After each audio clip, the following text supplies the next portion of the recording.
But people are talking as if the match is finished. It's frankly barely started in some respects. And what matters is not polls which vacillate and go up and down, but votes.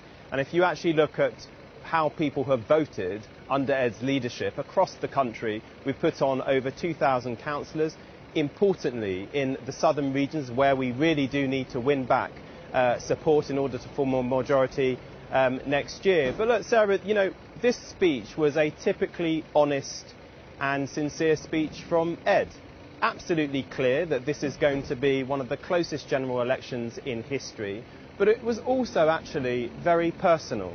I mean, for all the talk about the ups and downs that Ed has, that we all have in politics, he, through this speech you will see, is remaining resolutely focused on what matters, which is the situation of people. And he said, you know, as hard as people say my job may be as leader of the opposition, and some people have said being leader of the opposition is one of the most difficult jobs in British politics, but he said that doesn't compare to the person who's holding down 2 or 3 jobs just to make ends meet, is doing shift work, might be working night, might be on a 0 hours contract. The trials and tribulations of people in Westminster don't compare to the people who we're seeking to work for, and that's what we've got to remain focused on. We'll leave others to kind of get involved in the poll up and down tittle-tattle, but we're going to focus on issues that actually matter to people, and that's what Ed was doing in his speech today. But if you look at the history of the polls and what they tell us, Gordon Brown, Neil Kinnock, Michael Foot, they all had terrible satisfaction ratings, but they were better than Ed Miliband's. None of them went on to win the following election. You've got just 13% of those polled saying that they think Ed Miliband could be Prime Minister. Can you really afford to go into the next election, less than 6 months away, with someone that people have so little faith in?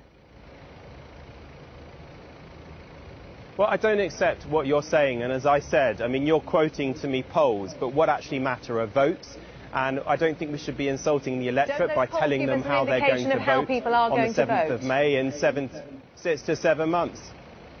But we're not going to the ballot box for a number of months yet. We actually have an entire general election campaign and debate. And if you actually look, I just look at my leader, I look at Ed, and I look at the qualities that people attribute to him. People across the political spectrum say this is a guy who is honest, trustworthy, a man of deep beliefs. Those aren't qualities people attribute to most politicians, but they are what people want in their Prime Minister. And I've worked very closely with Ed. Before I became the Shadow Business Secretary, I was for a while his Parliamentary Private Secretary. And all I can say to your viewers is, from what I know and having worked with him, this is a person who, if you vote for on the 7th of May to be your Prime Minister, who thinks very carefully and comes to considered decisions on matters. This is not somebody who wings it. He will think very carefully about the decisions he makes and how they're going to affect you and your family. That's the kind of person that I want to be as my Prime Minister.